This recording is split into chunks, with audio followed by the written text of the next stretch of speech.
Hi, how's everybody doing today? Today we're going to talk about a word called optimism. So before we kick everything off, I'm going to first ask you to take a moment and to really think about some of the things that have happened to you today. You know what? Even better, grab a pen, piece of paper, and I want you to jot down just a few things. Take your time, pause the video, and I want you to write down a few things that have happened to you today. Okay, so what did you come up with? Was it mostly positive stuff like my day is going really great, my grandma made me some pancakes for breakfast this morning, I got to see my friends at lunch, I watched my favorite TV show before I headed off to work? Or did your mind land on more things that went wrong? I made breakfast this morning and I was late to get on the bus. The pancakes my grandma made, they were burnt. My friends, they were late to miss me.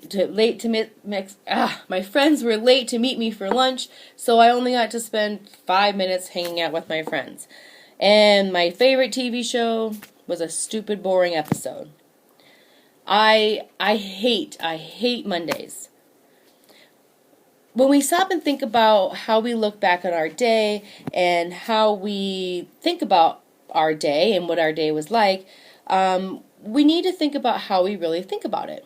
Do we think about it in more of a negative sense or in a positive sense? So, today we're going to talk about optimism. Optimism is when we take a look at things in a positive way. Optimism can help us to be happier, keeping that positive attitude, being more successful, staying healthier. It really helps us in so many ways. Helps us to cope with stress. As we live a happy and high quality life, it helps us to even maybe live a little bit longer. So we're going to take a look today at all the best things that being positive or optimistic and having that optimism can help us. So, optimism really does go beyond seeing the bright side of a situation or the good side of something. It's also a way of explaining what has already happened or already taken place.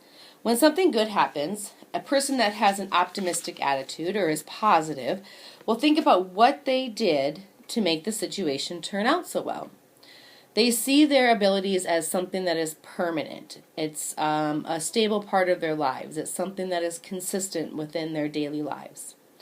They think of how this good thing can then lead into other good things. So when things sometimes don't go as expected or as we have planned, it's the reverse, right? We had a situation and now we thought it was going to go one way and it didn't. A person who is optimistic or who has a positive attitude doesn't blame themselves. They don't see those drawbacks or those setbacks as something that's permanent, that's going to always be there. They see it as it's more of a temporary happening or solution to that situation. So when something goes wrong, if you have more of an optimism or optimistic look at it, you can link it to a specific situation. And because you don't see those setbacks as personal failings or you not being good enough, you're able to bounce right back from that disappointment better than others. So here's some examples of what I'm trying to say with all that. We have two gentlemen, Griffin and Jake. Griffin and Jake both apply for the same job. Now, they've already completed their interviews and they find out that neither one of them got the job. They both feel disappointed, but they both handle it differently. Let's take a look at how Griffin handles it. Griffin, he is more optimistic. He has a more positive attitude about not getting the job. Griffin says, there was a lot of talent at the interview, and there were only a few openings for the job. So that just pushed me to work harder, and I can now know that I need to always do my best. It felt good. It feels good to always try my hardest. They gave me some great feedback. I'm going to work hard on the things that they suggested, and that way I'll have a better chance of getting the job next time. So Griffin is very optimistic. He knows that he didn't do anything wrong or that he wasn't a horrible applicant for that job. Just there were a lot of people there, a lot of talent, and he's going to take that feedback and use it in a positive way. So he's more focused on the situation, not the personal shortcomings. He doesn't see the situation as permanent. He fully expects to get the job the next time he tries, and he's already thinking of how to make that happen. He's going to try harder and work harder. Now Jake. Jake thinks, no wonder I didn't get the job. I was the worst one at the interview. They don't like me. They don't really like me at all. I never can catch a break. I might as well face it. I'm just not a great employee. So, what does Jake feel? Well, unlike Griffin, Jake takes that setback personally. He's completely blaming himself. But he also uses outside factors. So he's blaming the person that had the interview. He's blaming that they don't like him. He's blaming the company. He's blaming everybody else instead of taking what he may have learned and using that to help. Everything else is working against him. And he's taking this one event, one interview to say that he's just not a good employee. One interview won't determine whether you are a great employee or not. So which guy do you think is likely to feel more discouraged for a longer period of time? Griffin or Jake? Right, I agree. Probably Jake. Because he's not looking at it in a positive way. Who do you think is more likely to practice those skills and try again? Right, Griffin. And who is more likely to give up? Griffin or Jake? Jake. Jake is going to very easily give up. He feels that it's all his fault and he hasn't been able to do anything right. So it's going to be very hard to motivate himself to be able to keep going. You know, if we take a look at how we are optimistic and how we can keep that positive attitude, if we keep that positive attitude and being optimistic, it lets us see disappointing events as temporary situations. They're things that we can get past, and it helps to make us stronger to try again instead of giving up. It allows us to keep the goals that we want and the dreams that we want so that we can really work on our motivation to keep working towards them. So, in other words, if you're an optimistic person, you can feel like you're more in control of your situations that you handle each and every day. So today we're going to talk about, as we close up, some things that you can do to be more optimistic. Okay?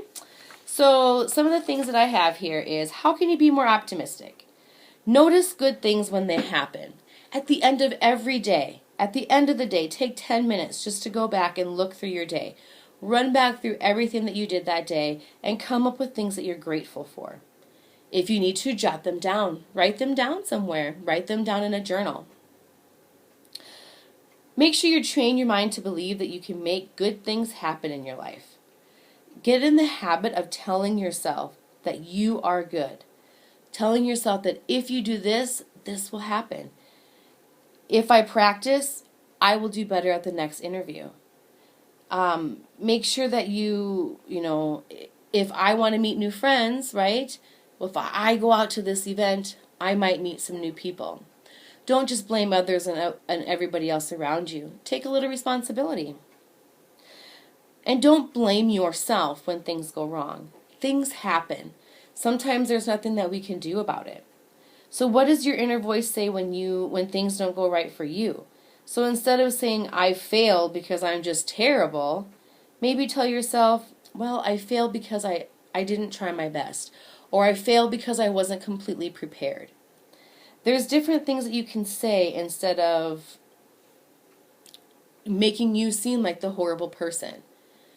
Maybe you've just gone through a breakup, and instead of saying, well, Grace broke up with me because I'm such a huge loser, just say, now I know why people say breakups are painful, but hanging out with my friends will help me get through it. When something good happens, give yourself some credit. So when you have something happen that's in your life and it's a positive thing and it's a good thing for you, make sure you tell yourself, make sure you remind yourself. Take those successes and remember them. And always remember that your setbacks are only temporary. When something doesn't go right, that's not the way it's going to be forever. As soon as something goes wrong, remind yourself, and remember, things will pass. Time will pass. And make a plan for when that is going to happen. And notice how other people talk to themselves. Notice how other people around you are handling those situations.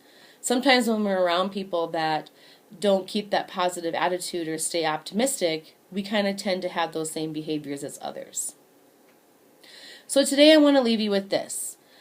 Optimism is a thinking style that can be learned.